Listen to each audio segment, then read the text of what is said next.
Lee had better look out. Not at all. It isn't Maud that the British War Office has been writing letters to. No? Who is it? Me. Is this a long-distance flirtation with an official Britisher all wound with red tape? What kind of letters?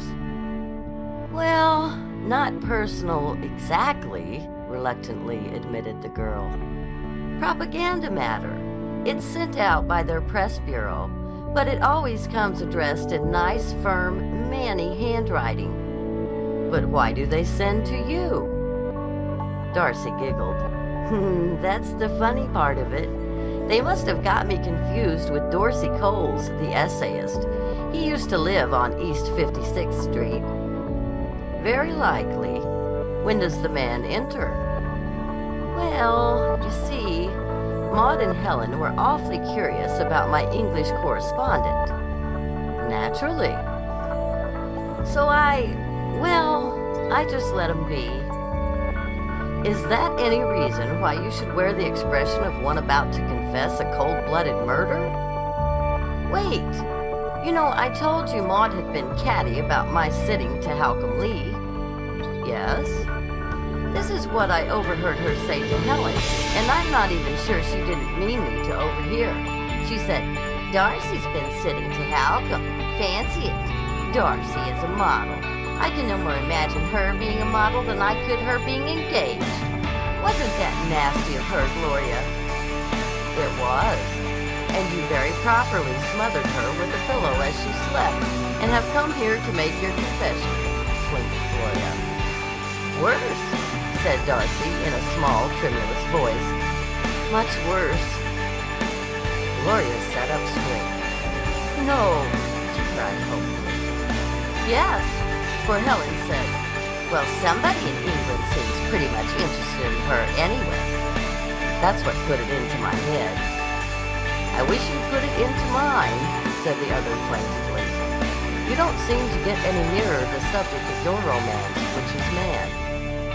Well, promise not to laugh at me, Gloria. I'll try. Just to show 'em both, I got engaged. Darcy!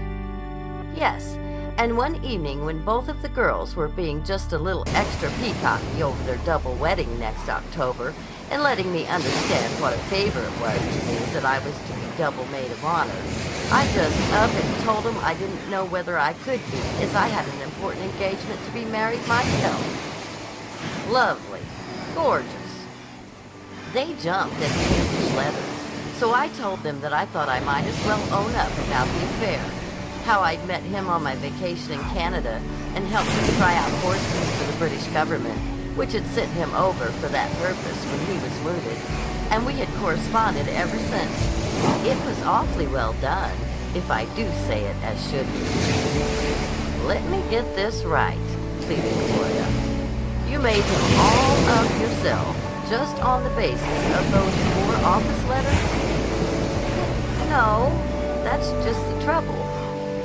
You didn't make him up? Not entirely. For heaven's sake, do be more explicit. I'm trying to, said Darcy brokenly. I got him out of a book. Then he's imaginary. I'm afraid he's real. Awfully real. Darcy Cole, what book did you get him out of? Burke's Peerage. With one headlong plunge, Gloria projected herself upon the couch where she wallowed ecstatically among the pillows. Oh, Darcy, Darcy, she gasped when she could achieve coherent speech. For this I shall love you forever. I'll do more, I'll adopt you, I'll endow you, I'll canonize you.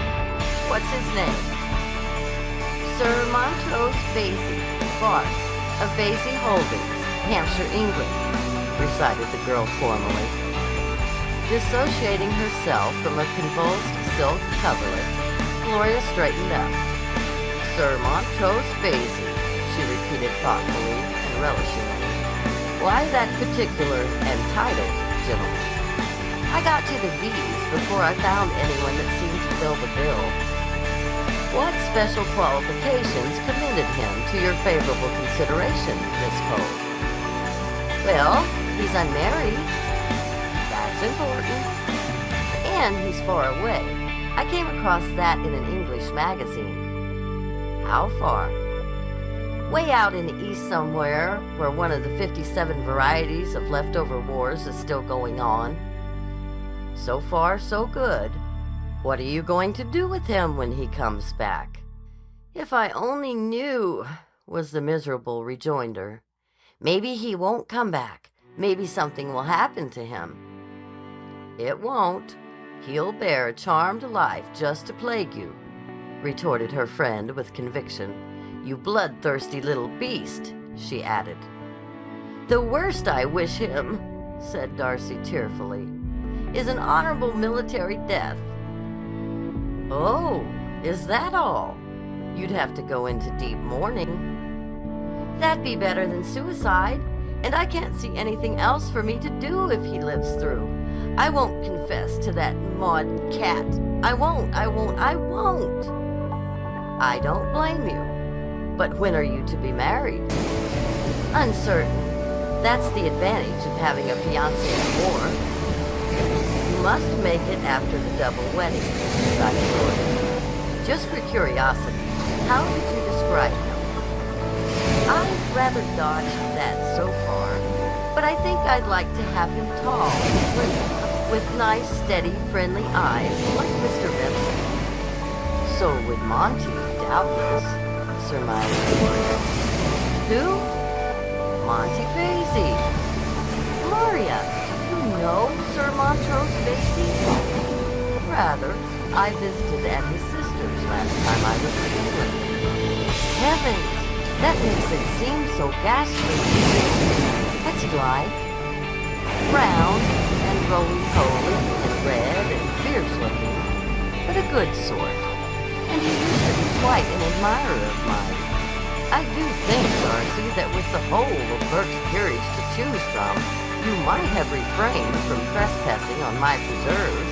It isn't clubby of you. You can have him, cried the girl desperately. Anyone can have him. I don't care how round and red and... He's rather far from your picture of him, certainly. Not a bit like Jack Remsen. So you approve of Jack, do you? I thought him awfully attractive, said Darcy shyly. Oh, Jack's a dear. It's a pity about his money. Has he lost it? No.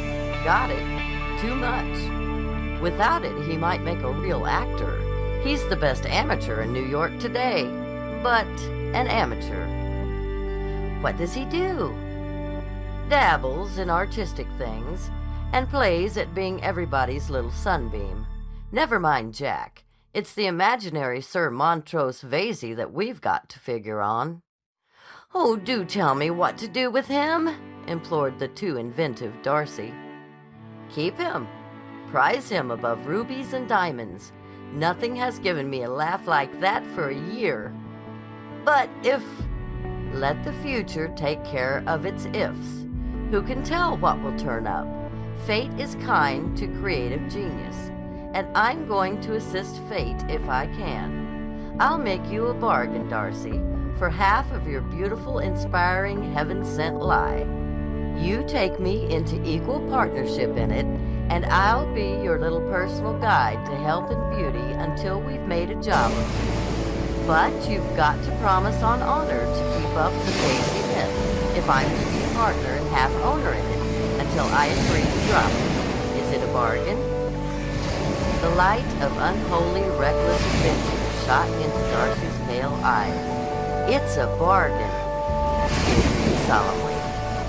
End of chapter 4.